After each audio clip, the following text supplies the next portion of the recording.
Esse som é sobre a ciência da persistência versus a preguiça e a descrença. Paciência é a sapiência do espírito. Viver no presente é a base, a chave pra seguir bem na viagem. Evita desgaste desnecessário durante o seu itinerário no planeta. Esse som é sobre o processo.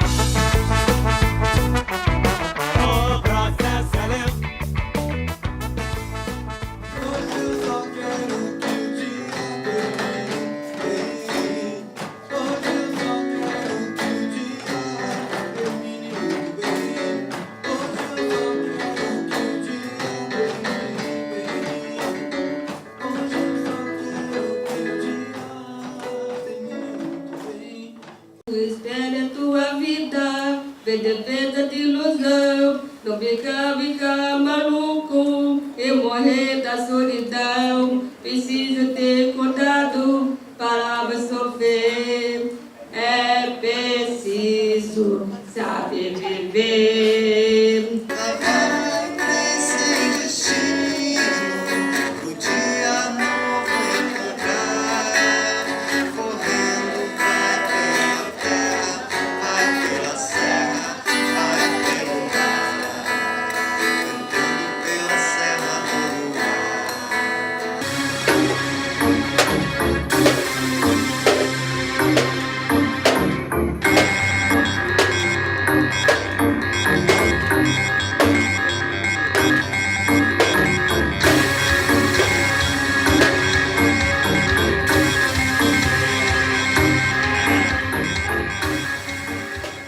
Dentro do teatro oprimido, o trabalho é esse, você poder ver, né, como o oprimido pode se identificar, podendo ser, em alguns momentos, opressor ou oprimido, mas a gente tem esse recorte claro, né, de um teatro do oprimido. Não é um teatro que é feito pelos opressores, então é um teatro que é feito pela maioria da população marginalizada, dos trabalhadores, negros e negras, né, das pessoas na favela, como foi colocado aqui na apresentação, onde a gente tem esse trabalho e dessa metodologia que ela é utilizada nos mais diversos cantos do globo. A gente brinca, né, que foi uma trilogia. A gente trabalha primeiro com branco e preto, depois a gente foi para o extremamente colorido e agora a gente traz os tons pastéis como uma forma de unir o sofrimento, a alegria, e o Ecos é uma busca da gente entender, uma busca, né, gente, onde está o caminho do meio. Eu perguntei para a professora de arte lá, o que vocês veem a arte? Olha, Sérgio, nós vemos a arte como um organismo. Um organismo, ela depende de todos os órgãos para funcionar. Então, na arte, na escola, nós precisamos de todas as pessoas. A gente pede simplesmente só para trabalhar e está mostrando essa capacidade, essa potencialidade da pessoa com deficiência. Então, Surdodum, esses anos todos, a gente tenta, pelo menos, dar essa parcelinha e plantar essa sementinha para florescer um monte de coisa bacana. O que as pessoas vão ver é a superação dos seus próprios limites.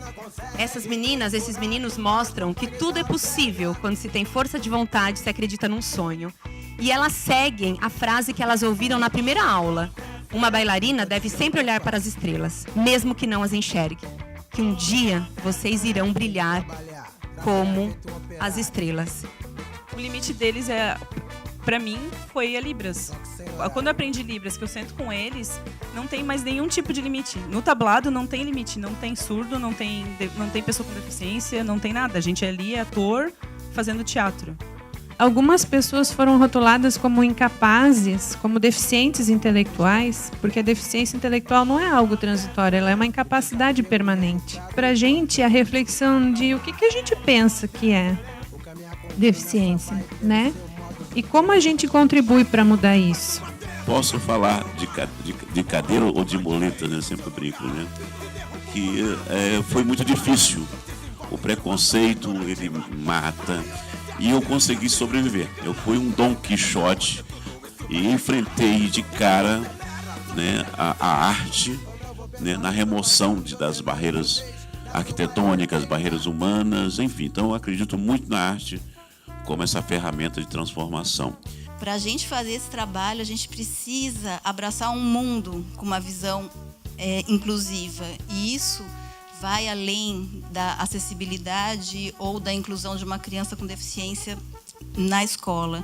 A gente vai conseguir incluir quando a gente respeitar e quando a gente conseguir valorizar as pessoas no que elas são diferentes da gente, né? Eu estou do lado que acredita que nós somos todos muito, muito, muito especiais. Fico feliz com a realização desse evento, porque a gente precisava também, como a Lu, como vocês, dar uma olhadinha para o lado e ver que tem mais gente fazendo coisas nessa direção, né? Onde o importante somos nós, os humanos. O que a gente produz de arte é bacana, faz bem para os nossos atores, tem a sua relevância, mas é a pessoa, é na pessoa que a gente tem que focar, porque a gente sente dor. Então, dentro das possibilidades de procurar a melhor opção. Todo mundo sente. Ninguém gosta de ser realidade não é sempre o que parece. Ficar em segundo lugar. Aceitação e compreensão da situação baixa consideravelmente a taxa de estresse. Só segue quem se fortalece. Pega a responsa pra si e é isso aí. Sem ficar de guerre, sem ficar de tititi. Porque o processo é lento, mas é assim que a gente vai pra frente, compadre. Procurando a melhoria, um futuro um pouco mais decente. O processo é lento, nós estamos nessa. Tá junto, tá junto.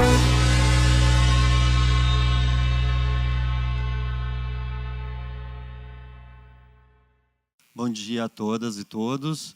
Então, a gente vai começar, como eu tenho 30 minutos, a gente vai ver um pequeno vídeo para mostrar um pouco do nosso trabalho lá do Centro de Teatro do Oprimido. Eu não sei quantos vocês conhecem o próprio Teatro do Oprimido, a metodologia. Então, eu vou estar falando mais especificamente do trabalho do Teatro do Oprimido na área de saúde mental, né? Que o Teatro do Oprimido é uma metodologia que ela é utilizada nas mais diversas áreas em mais de 70 países nos 5 continentes. Então, a gente pode começar, por favor.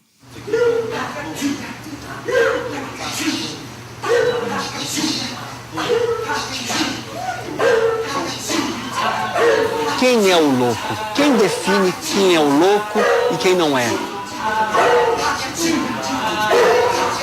O Centro de Teatro do Oprimido é um centro de pesquisa e difusão da metodologia do teatro do oprimido. De manhã, à tarde e à noite. Tudo isso, Turadores, faz parte do seu treinamento. Eu vou tomar, mas aqui não volto mais. Aqui não volto mais. O projeto Teatro do Oprimido na Saúde Mental capacita trabalhadores da área como multiplicadores do teatro do oprimido. Trabalhamos nos CAPs, os Centros de Atenção Psicossocial, que são locais de tratamento para usuários de saúde mental e drogas, e também com agentes comunitários de saúde. Eles fazem oficina onde vivenciam e constroem cenas de teatro sobre suas dificuldades e opressões. Depois, reaplicam o aprendizado com os usuários, profissionais e familiares. O teatro deu. Então, o que não é da psicologia, o que não é da escola, a gente trabalha com o teatro do oprimido. Porque no momento que você está em determinadas situações e você não sabe, meu Deus, o que eu faço? Surgiu uma nova linguagem. Então, para mim, é como eu estivesse saindo de uma gaiola, preso e estou no campo. O preconceito é uma loucura, né? Assim, constroem espetáculos teatrais de música, poesia, dança e se apresentam. Hoje, na saúde mental, o teatro do oprimido é uma realidade, uma ferramenta de transformação do sistema público de saúde, buscando alternativas para democratizar e humanizar o tratamento, para que todas e todos possam ter uma saudável saúde mental. Ok. Agora a gente vai ter um PowerPoint.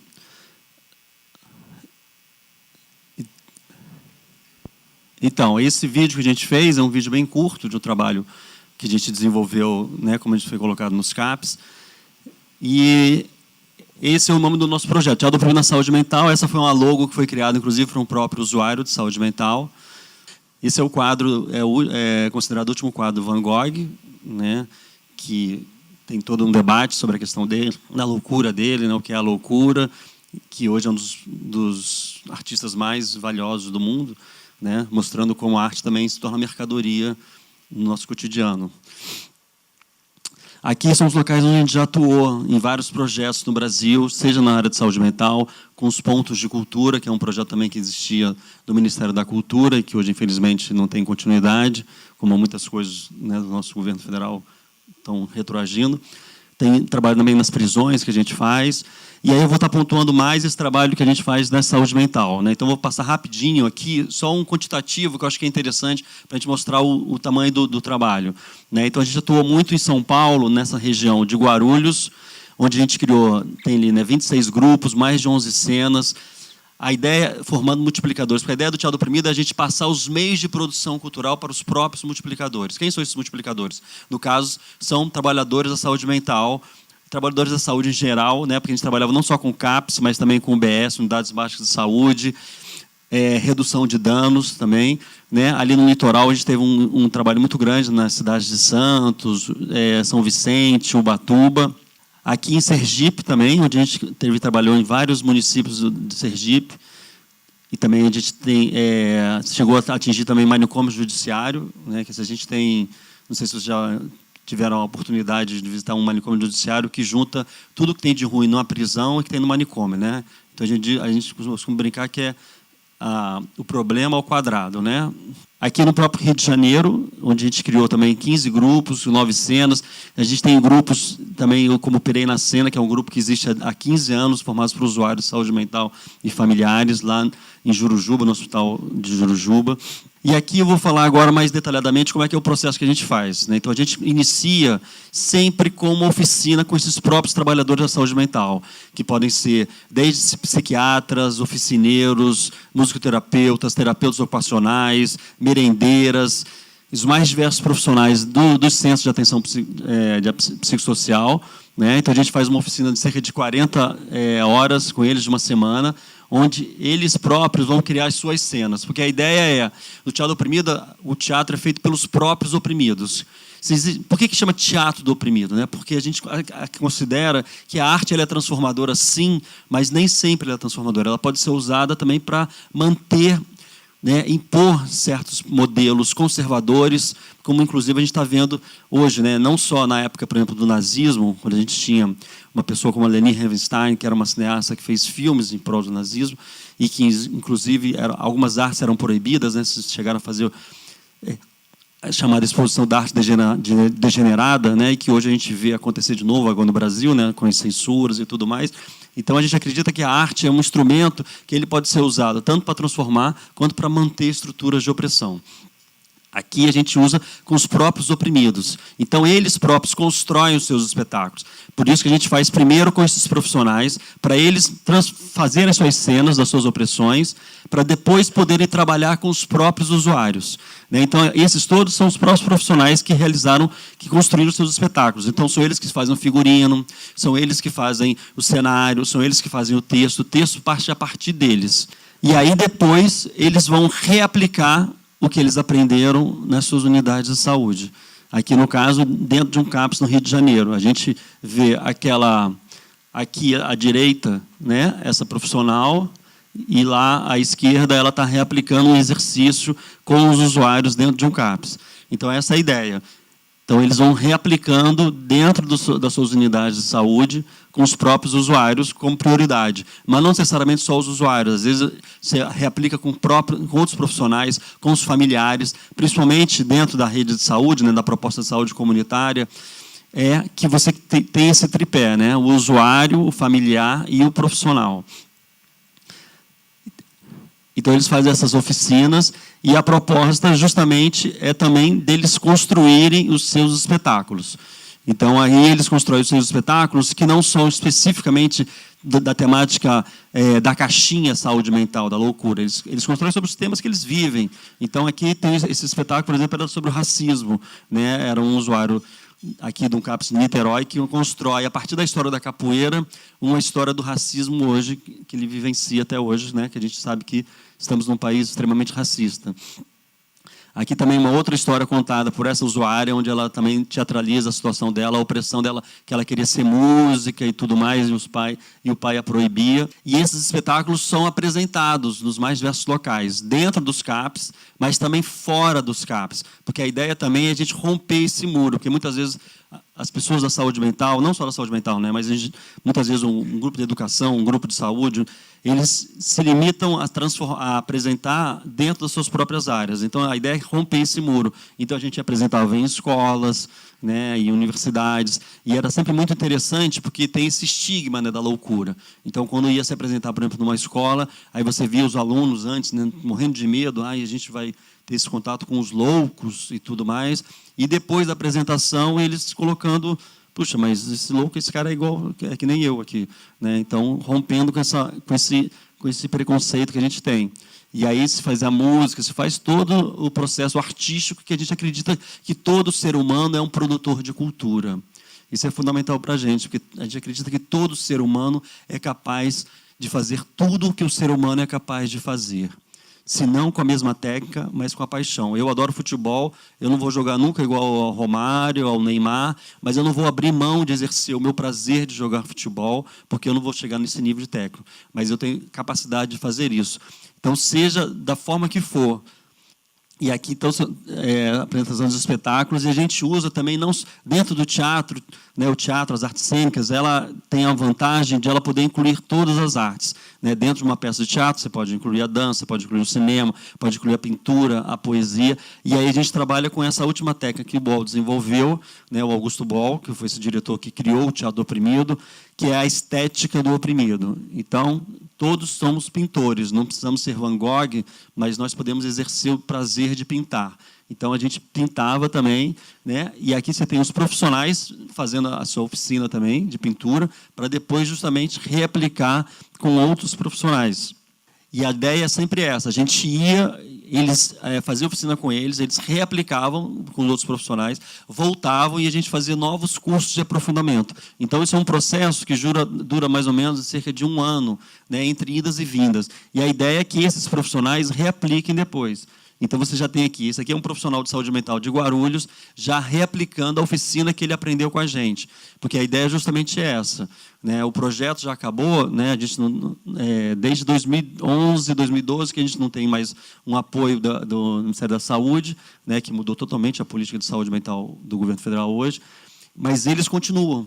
Né, dentro das suas unidades de saúde, dentro das suas prefeituras.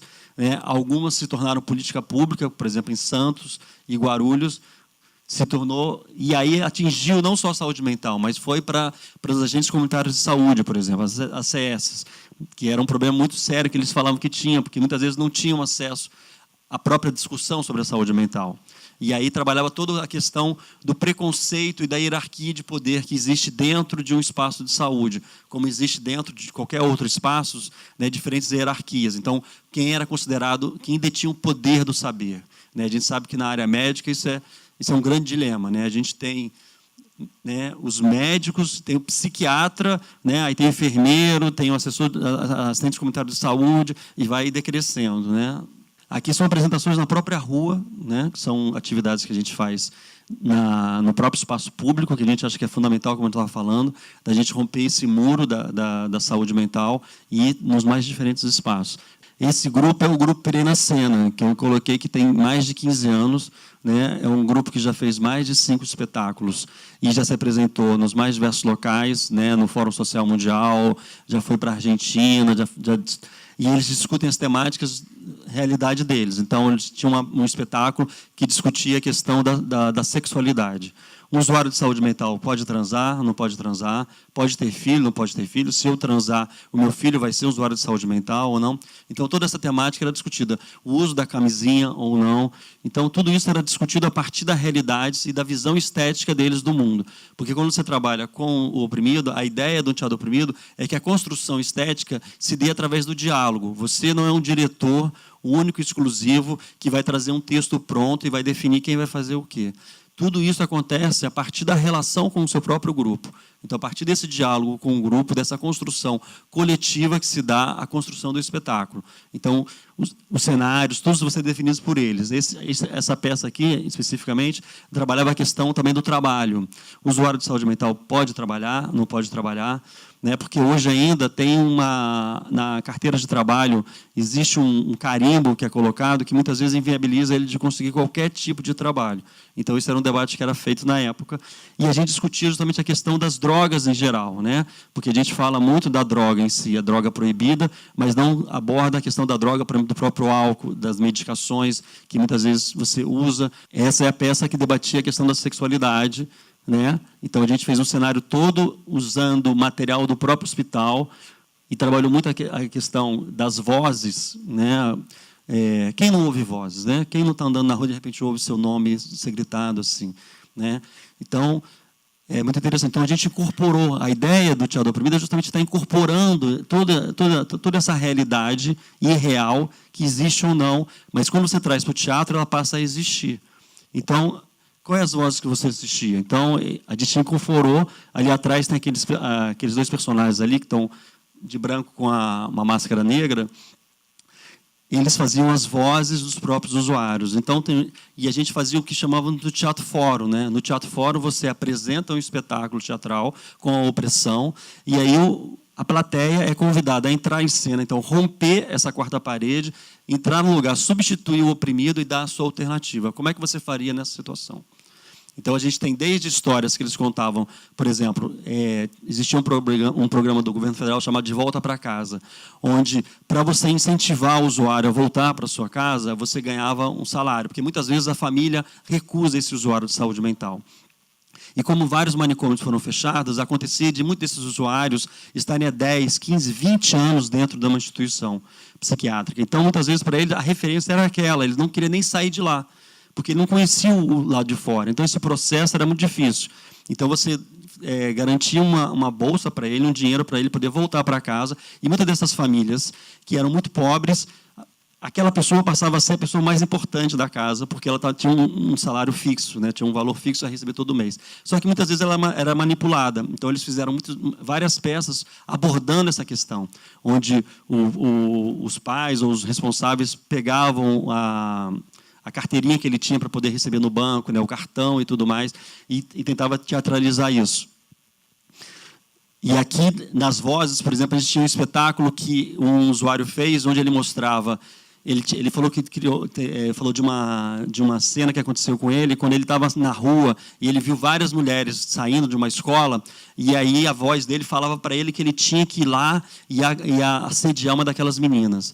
Só que ele ficava lá do vai, não vai, ele segue a voz ou não. Então, a gente vamos teatralizar isso. Então, ele trazia, a gente não chegava, quando se contava uma história, eu estou vendo um dragão, então traz esse dragão, mostra como é que é esse dragão dentro do palco. Vamos teatralizar esse dragão. Então, a gente não recusava, falava, não, isso é loucura, isso não existe. Não, vamos incorporar isso dentro do espetáculo e dialogar com essas vozes. Então, nesse caso específico desse usuário, por exemplo, ele trouxe, a gente fez a cena toda, né? Tinha algumas meninas e tudo mais, e aí tinha um personagem, uma pessoa fez a voz. Vai lá, mexe com a menina, não mexe com a menina. E a gente fez um fórum a partir de uma pessoa que entrava e dialogava com essa voz. Não, eu não vou lá assediar essa menina, porque isso não é legal e tal. Então, fazer um diálogo a partir da própria voz dessa pessoa, né? O que foi muito interessante para ele, enquanto usuário. Porque também tem sempre aquele medo que muitos profissionais da saúde mais convencionais colocam, né? Mas ele vai surtar, não vai surtar. A gente coloca o seguinte, não vou dizer que ele vai surtar ou não vai surtar, porque isso muitas vezes acontece independente do teatro. O que a gente vai dizer para o profissional é que ele vai ser acolhido, ele vai ser ouvido dentro daquele espaço. Então, eu tive experiências, por exemplo, de uma primeira contato que eu tive na área da saúde mental, que eu tive a honra de trabalhar com a mestra Anísia da Silveira, né, que foi uma pessoa que me formou nesse processo. Então, ela foi uma mulher brasileira, não sei se vocês conhecem, foi uma revolucionária, que criou o primeiro CAPS do Brasil. Isso em 1950, antes de Lang, antes da antipsiquiatria, David Cooper, de todos esses bambambãs, né, lá fora. Então, dentro desse espaço, eu fazia teatro com esses usuários, e no primeiro momento que eu cheguei lá, você tem um medo, né? Porque é o medo do desconhecido. Então, você começa a trabalhar com eles, cheio de receio, o que você pode dizer, o que você não pode dizer. E aí nessa época eu tinha uns 26, 27 anos, e aí tinha uma senhora lá, que era uma senhora super fechada, super tímida, e ela conta que ela tinha ficado presa 28 anos dentro de uma instituição, e eu ficava impressionado dela, porque eu ficava pensando, nossa, ela ficou mais tempo presa do que eu tenho de vida. E ela quase não falava. E ela veio um dia para o teatro e falou assim, eu queria fazer uma cena aqui no teatro. Aí eu falei assim, claro, qual é a cena que você quer fazer? Eu queria fazer a cena do meu irmão. Eu, junto com o meu irmão, posso fazer? Eu falei assim, claro, você pode fazer a cena junto com o seu irmão. Então, eu queria fazer o meu irmão e alguém me faz, tá bom? Aí a gente falou assim, tá bom, pode fazer, vamos lá fazer. Aí chegava alguém, fazia o papel dela, né? Falava assim, meu irmão, eu estou aqui. E aí entrava ela como o irmão dela e falava assim, sua inútil, sua desgraçada, o que você está fazendo aí? Vai para o quarto agora que eu vou te trancar, você vai ficar lá o dia inteiro. E eu fiz, bem, como é que foi? Né? Então, assim, era a primeira vez que ela fez isso, né? Parece assim, um leão saindo e aí depois voltando. Porque a gente trabalha com esse princípio que eu estava colocando antes, né? Que todo ser humano é capaz de fazer tudo que o ser humano é capaz de fazer. Então, muitas vezes, quando ela faz esse papel desse irmão dela, ela está treinando também, ela está se capacitando a poder fazer outras ações, que é o que a gente faz todo dia, né? O que a gente acredita no teatro essencial. Todos nós estamos atuando 24 horas por dia, desde a hora que acordamos até a hora que vamos dormir. E a gente fala assim, eu não sei improvisar. Mas o que você faz desde a hora que você acorda até a hora que você dorme? Né? A princípio não tem nenhuma voz falando assim, faça isso ou faça aquilo, às vezes pode até ter, né? Mas quando você conversa com o seu namorado ou seu namorado, o que você fala? Quando você conversa com alguém que você não gosta, você fala outras coisas, né? Quando você veste uma roupa, eu escolhi essa camisa aqui do presidente Mandela para vir aqui para você. Se eu fosse para a praia, eu escolhi um outro figurino. Então, na verdade, nós estamos em ação, atuando o tempo todo. Só que a gente aprende na nossa sociedade que só algumas pessoas são escolhidos para poderem atuar. Então, só algumas pessoas podem fazer teatro, né? Só algumas pessoas são capazes de ser médicos, só algumas pessoas são capazes de ser advogados. E a gente quebra com isso, mostrando que todo ser humano é capaz de fazer tudo e vai ocupando o espaço. Quando a gente rompe esse espaço da plateia, né, a gente mostra para as pessoas que elas podem fazer de tudo também, não só dentro do palco, mas na vida delas. Esse é um grupo que a gente trabalha do Manicômio Judiciário, lá no Rio de Janeiro, que a gente tem a honra de dizer que a gente ajudou a fechar o Manicômio Judiciário. Né? Então, falando um pouquinho do manicômio judiciário. O manicômio judiciário é aquela estrutura que junta a psiquiatria com o direito. Então, junta duas M junto, né? Então, como é que acontece? Assim, às vezes a pessoa fala que no Brasil não tem prisão perpétua, né? A pena máxima é 30 anos, mas a gente trabalhava no manicômio judiciário onde tinha pessoas que estavam há mais de 50 anos dentro do manicômio judiciário. Obviamente eram negras, pobres, né? Então mostrando todo o racismo, toda a questão de classe que existe dentro da justiça brasileira em geral.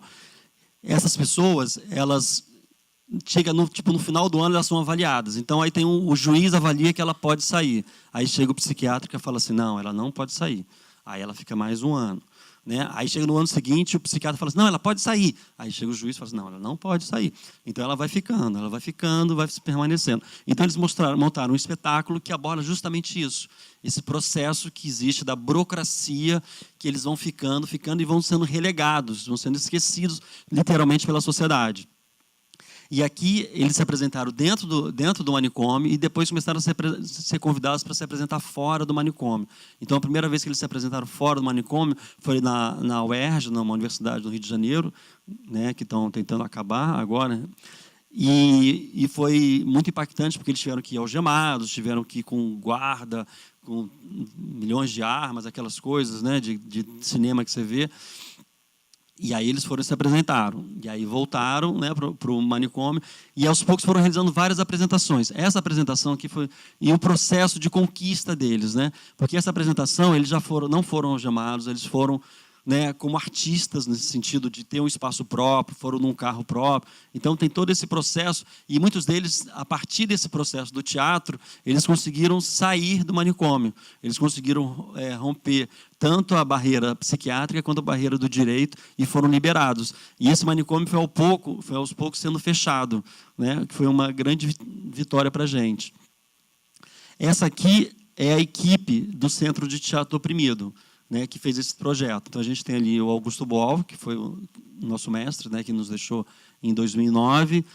Tem a Yara Toscano e a Kelly de Bertoli, que são duas pessoas que trabalham em São Paulo, né, então trabalharam nesse projeto lá, que a gente tinha equipes que trabalhavam em vários locais, né?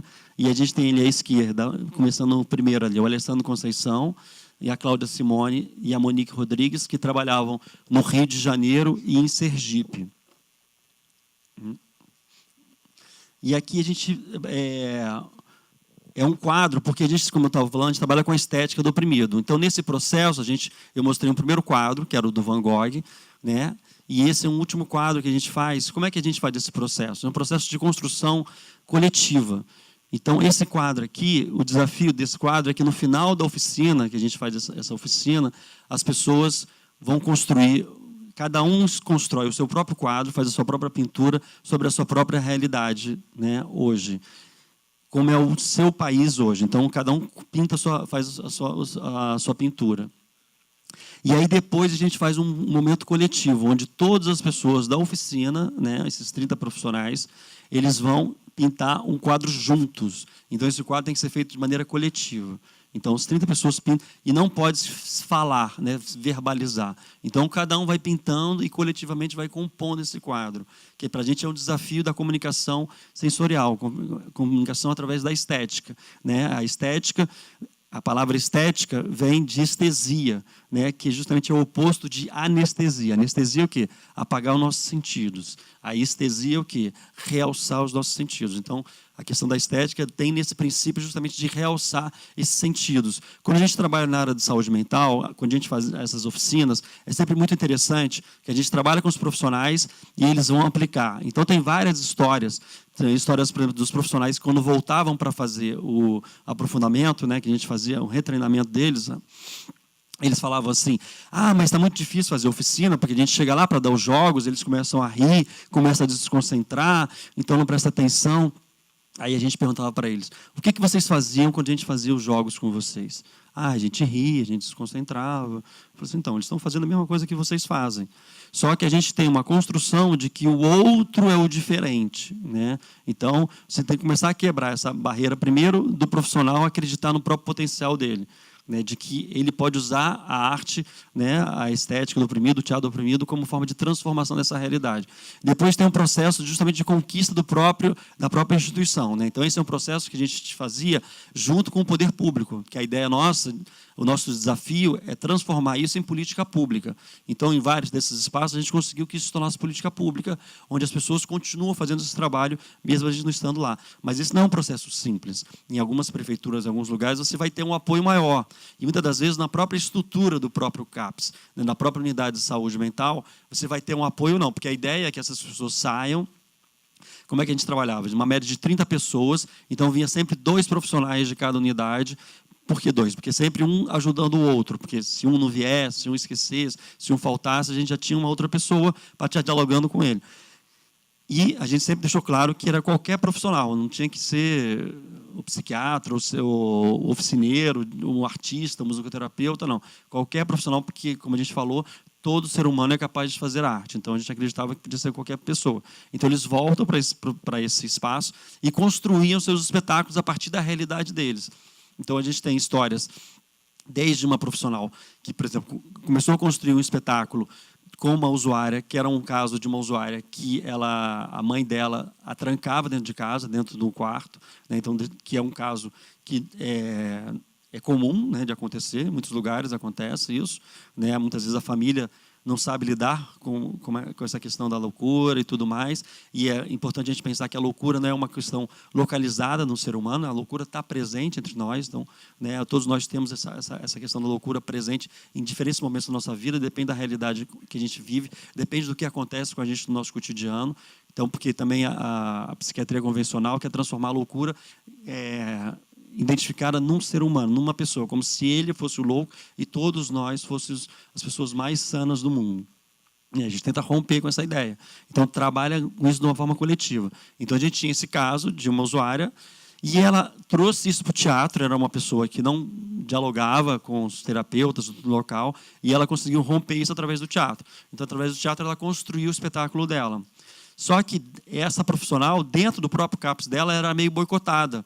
A própria coordenadora do CAPS, por exemplo, marcava a reunião de supervisão, que é uma reunião onde todos os profissionais têm que estar no horário do teatro, fazia várias ações que dificultavam o trabalho da própria profissional. E aí, um dia, ela conseguiu ela construiu o espetáculo, né? E ela convidou as pessoas para assistir. Então, ela convidou os familiares de todos os usuários, e os profissionais foram assistir. E aí, nesse dia, essa mãe veio assistir o espetáculo. né? Então a mãe veio ver o espetáculo da filha, e no espetáculo a filha fazia justamente o papel da mãe, né? Onde ela trancafiava a própria filha. E aí, no momento do fórum, o que aconteceu? Aconteceu aquele diálogo mágico que só o teatro é capaz de produzir, né? A mãe se propôs a entrar em cena e substituiu a filha, o personagem da filha no palco. Então, a mãe fez a filha sendo trancafiada pela filha como personagem da mãe. Então, elas inverteram o papel. E, para elas, isso foi muito impactante, isso foi muito importante. E, a partir desse dia, e as profissionais do CAPS também estavam assistindo o espetáculo, a própria coordenadora, elas conseguiram valorizar isso, e, a partir daí, o teatro passou a ter um papel diferenciado dentro daquele CAPS. Né? Ela passou a ser valorizada, passou a ter o espaço próprio, outras pessoas foram acolhidas. A gente fez espetáculos com jovens autistas, né? Nos CAPSIs, né? Que são as unidades para infantis. Então, onde você tinha psicose infantil e autistas que são normalmente, entre aspas, considerados que não têm comunicação, que não têm afeto, né? Todo aquele discurso de uma psiquiatria convencional.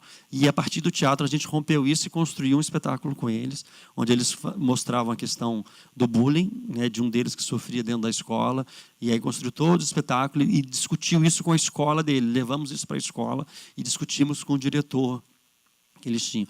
Então, o teatro, muitas vezes, acontece nesse manicômio que a gente trabalha lá no Rio de Janeiro, lá em Jurujuba, desse grupo Pirei na Cena que eu falei, acontecem situações muito interessantes, porque você está dentro do manicômio, né, daquele espaço sagrado lá e tal, e muitos usuários vêm frequentemente para participar das oficinas, e eles vêm falando, eu quero um pouco desse remédio aí. A gente, mas qual remédio? Não, o teatro, eu quero fazer esse remédio aí para ver. E, do ponto de vista pragmático, concreto, a gente também observa isso, que muitos dos usuários que fazem o teatro reduzem muito a sua carga de remédio que eles tomam. E existe todo o empoderamento, né, a potencialização desses usuários. Por exemplo, lá em Sergipe, que é um lugar que a gente também atua muito forte, quando acontecia aquelas conferências, né, de debates diversos que existiam, conferência de saúde, educação. Na época, teve uma conferência específica sobre saúde mental. E aí, o processo de conferência, né, que existia era assim, conferência municipal, depois estadual e a nacional. 90% dos usuários que participaram da conferência municipal de Aracaju, né, do município de Aracaju e dos outros municípios que eu mostrei ali, eram pessoas que vinham do teatro. Vinham do teatro e conseguiam ter o discurso, né, todo colocando sobre o desenvolvimento do teatro deles, defendendo a necessidade do CAPS. E é esses mesmos usuários que iam lá para estadual e depois vieram para nacional. Então, dentro do teatro oprimido, o trabalho é esse, você poder ver, né, como o oprimido pode se identificar, podendo ser, em alguns momentos, opressor ou oprimido, mas a gente tem esse recorte claro, né, de um teatro do oprimido, não é um teatro que é feito pelos opressores, então é um teatro que é feito pela maioria da população marginalizada, dos trabalhadores, negros e negras, né, das pessoas na favela, como foi colocado aqui na apresentação, onde a gente tem esse trabalho, e dessa metodologia que ela é utilizada nos mais diversos cantos do globo. Né? Em Moçambique, por exemplo, a gente trabalha com mais de 150 grupos, né, que atinge mais de 1 milhão de pessoas em Moçambique, debatendo principalmente a questão da AIDS. Eu não sei se todo mundo sabe, em Moçambique, de cada 4 moçambicanos, 1 tem AIDS. A expectativa de vida em Moçambique é de 36 anos. Então, quando você vai em Moçambique, é muito difícil você ver um idoso na rua. Né? Assim, tem até um vídeo que vocês podem ver no YouTube depois, o meu marido está a negar, porque justamente nesse sentido aborda tanto a questão, a doença e o que ela traz dentro da sociedade, né? Todo o preconceito que tem, e no caso o machismo, porque muitas das vezes quem vai fazer o teste, né, são as mulheres. Os maridos se recusam a fazer o teste. Então, esse vídeo mostra toda a história, né, que existe dentro, no caso de Moçambique, onde eles usam o teatro para mostrar e para estimular que essas pessoas possam ir fazer o teste para poder tomar o coquetel e todo o debate que existe entre a medicina convencional e a medicina tradicional. Então, muitas das vezes, não é chegar, por exemplo, eles colocam a questão das ervas, a questão, né, do conhecimento próprio que eles têm, e a gente coloca de uma forma que não é você proibir de usar isso, né? Porque muitas vezes também você tem aquela lógica da autoritária que dizer, não, isso é besteira, isso não funciona. A gente cria uma ponte de diálogo entre esse conhecimento tradicional e o conhecimento científico. Porque, muitas das vezes, para esses moçambicanos, o hospital é aquela estrutura feita pelos brancos. Então, quando você vai no hospital e você descobre que está doente, muitas vezes para as pessoas você ficou doente porque foi para o hospital. Isso não é uma questão de ignorância, né, como muitas vezes a gente pode colocar, porque, na verdade, isso é um histórico que existe. Né? O que os brancos fizeram, a colonização fez, foi massacrar essas pessoas, foi levar doenças para lá. Então, existe todo um debate que é muito intenso de fazer nesse sentido. E a gente usa o teatro justamente para estar debatendo esse processo que acontece em Moçambique também. Então, esse é um trabalho que a gente faz no Centro de Teatro do Oprimido, né, para finalizar aqui rapidinho, que para a gente mais importante é isso, acreditar que a democratização dos meios de produção cultural. O Boal me ensinou a fazer o teatro do oprimido e outras pessoas, também não só o Boal, claro, nesse diálogo com a população, com a comunidade, e agora eu tenho a obrigação de passar esses conhecimentos para outras pessoas e que outras pessoas possam formar outras pessoas. Então, esse é um trabalho que a gente faz no Rio de Janeiro, que tem uma extensão mundial hoje nas mais diversas áreas, não só na saúde, na educação, na área de direitos humanos e na área das artes e da cultura também. Muito obrigado.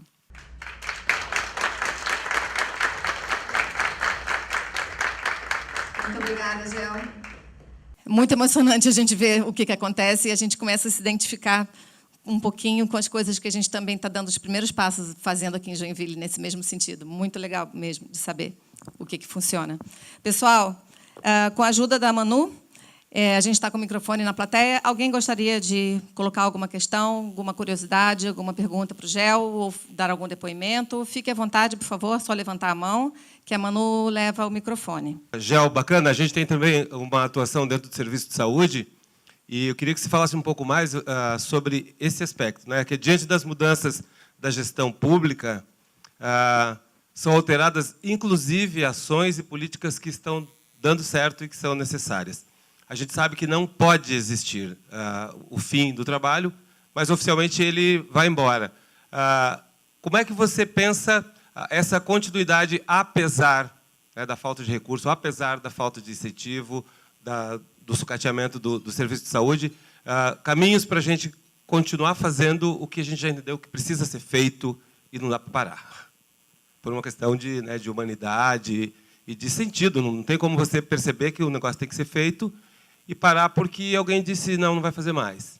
Porque o reconhecimento do humano, né, nós somos assim, nós somos diferentes, nós temos a opressão, mesmo que as pessoas não se sintam oprimidas, né, elas estão sendo.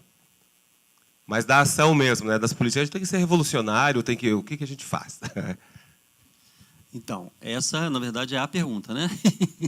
Como é que a gente continua esse trabalho? Né? Uma coisa que a gente sempre coloca no Teatro Oprimido é que a gente não vai salvar ninguém.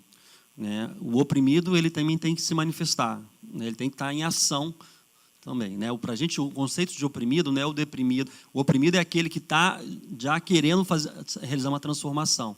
Né? Dizem que Jesus Cristo viu Lázaro lá deitado e falou assim, levanta-te, e Lázaro levantou. Né? A gente não é capaz, a gente não é Jesus Cristo, né? A gente não faz isso. Então, as pessoas têm que estar em movimento para fazer um processo de transformação. Então, muitas das vezes, é nesse contato com as pessoas, né? E essa mobilização. Então, como é que a gente faz? A gente tem que se mobilizar, a gente tem que resistir. E esses são tempos nós estamos vivendo hoje tempos de resistência. Né? Eu não tenho uma resposta pronta para isso. O que a gente diz é que o teatro do oprimido, ou eu acredito que qualquer ferramenta artística, qualquer outra ferramenta de transformação, não faz nada sozinho. Quem faz são as pessoas organizadas. Então, como é que a gente busca esses parceiros possíveis para dar uma continuidade desse trabalho? Sabendo dos nossos limites também. Isso é uma coisa que a gente também tem que ser muito sincero. Muitas vezes, fala assim, vamos fazer o trabalho assim, assim, essa... pensa aquela coisa gigante, e a gente fala assim, tá, mas o que é possível a gente realizar? Qual é o tamanho da transformação que a gente consegue realizar? Quando a gente consegue realizar, dentro dessa história que eu falei do CAPS, transformar uma realidade local ali, pontual, para a gente isso já é um tipo de transformação. E, a partir daí, o desafio é transformar esse trabalho de uma forma nevrálgica, né, que a gente brinca. Nevrálgica é o quê? É nos nervos, em todo o sistema nervoso. Então, se você tem um grupo de teatro dentro de uma unidade de saúde ou dentro de uma escola, é uma coisa. Se você tem um grupo dentro de 50 escolas, é uma outra potência que você tem. Então, o desafio nosso é como é que a gente consegue multiplicar isso, se articular, se aliar a parceiros que queiram transformar. E aí você vai ter que ver dentro da sua própria realidade. Você é daqui de Joinville, você vai saber muito melhor do que eu. Eu não vou chegar aqui e falar assim, eu acho que você tem que falar com esse grupo, com esse movimento, com essas pessoas.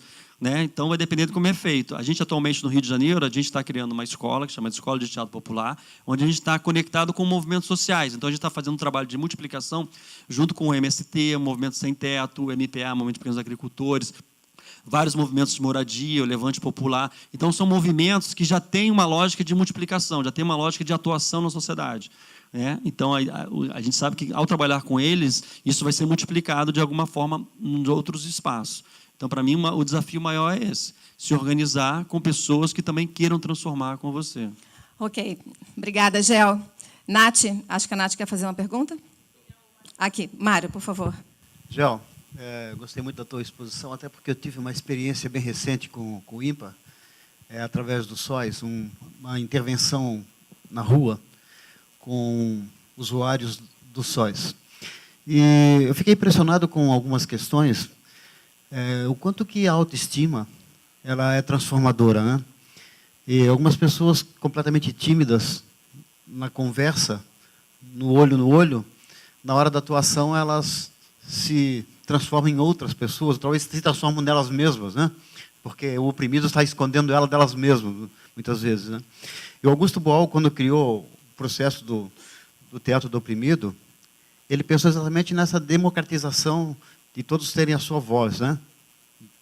O movimento social, principalmente, ter sua voz. Hoje eu percebo que quando há uma iniciativa da sociedade civil em colaborar com o processo social, quem se sente oprimido muitas vezes é o próprio poder público. Porque nós temos CAPSI, temos CAPS, temos CRAS, temos CREAS, temos um monte de siglas para trabalhar com pessoas que precisam de um apoio do poder público. Porém, quando a sociedade tenta colaborar com o poder público, ele se encastela como se ele fosse o dono do processo e nós fôssemos simplesmente uma vítima do processo, né? Eu vi na tua exposição o quanto que nós, de alguma forma, a sociedade hoje, nós precisamos atuar no teatro do oprimido, todos nós. Porque nós estamos num movimento de querer sair dessa opressão e nós não estamos tendo espaço para essa voz. Eu sou muito ligado com essa questão de arte, então me preocupa muito porque eu percebi, ao atuar lá com o teatro do SOS, que o poder público se encastela e não oportuniza para o movimento social que ele faça uma atuação que vire política pública, porque parece-me que o poder público acha que toda política pública tem que ser gerada e desenvolvida por eles e por aquela gestão. A próxima gestão é inimiga da anterior, se for oposição. Então, isso que, inclusive, o Robson quis saber, como é que a gente vai fortalecer esse movimento? O Teatro do Oprimido já é um teatro conhecido há muitos anos, né, que vai além desse trabalho, mas, da mesma forma, apesar de ser muito reconhecido, ele não consegue o espaço junto à política pública que deveria ter. Então, nós nos percebemos muito pequenos aqui, quando nós somos iniciativas que poderiam ter um movimento social crescente, e a gente não consegue fazer isso. Essa é a grande opressão que eu sinto aí. Muito obrigada, Mário. Nath, por favor. Eu sinto emoção e até ouso dizer um pouco de alívio, de saber que a gente tem pessoas no Rio de Janeiro, que não é um lugar tão longe assim, mas é longe da gente aqui do Sul, que tem um posicionamento igual ao nosso. Então, isso faz a gente ficar mais feliz. Nós somos poucos, mas a gente vai lutar e a gente vai continuar resistindo. Somos a resistência em tudo. Então, essa questão que você falou é fundamental, né? É a gente ocupar o poder público, né? Por exemplo, lá em Santos, os pais que começaram a ver o trabalho que a gente fazia com crianças no CAPSI, começaram a ver a importância do teatro, começaram a se interessar pela política e começaram a ocupar os espaços do Conselho Municipal de Saúde e levar as questões dele. Então, acho que tem espaços no poder público que você pode, o Conselho é um deles, mas tem vários outros, desde o Poder Legislativo, enfim, e influenciar isso na política pública, porque realmente o desafio é esse, é construir uma política que seja continuidade, não tenha continuidade. Aí você falou uma palavra muito importante, que é o processo. A transformação é um processo. Não adianta a gente fazer uma transformação só e depois acabou, né? A ideia é nesse processo. Eu trabalho com o Teatro do Oprimido especificamente há 27 anos, né? Desde 1990. que a gente trabalha com o teatro do oprimido.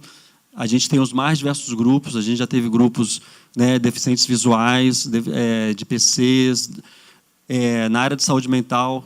A gente tem um trabalho grande, não só no Brasil, mas fora do Brasil. A gente tem um trabalho, por exemplo, na faixa de Gaza, né, lá na Palestina. Você imagina o dilema da saúde mental que é num espaço como esse, né, que é bombardeado quase diariamente.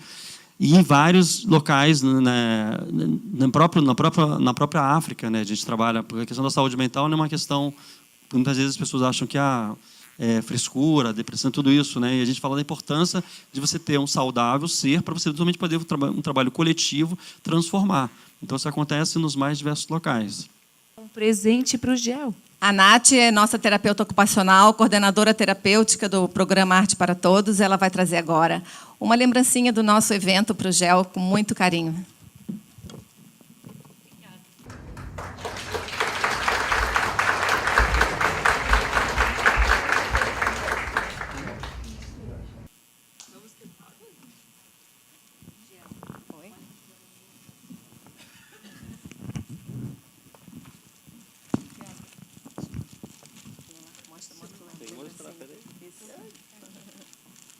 A gente inventou umas coisas diferentes dessa vez, né? Inventamos aí porta-copos e cartãozinho e tal, tudo com a nossa carinha para o evento.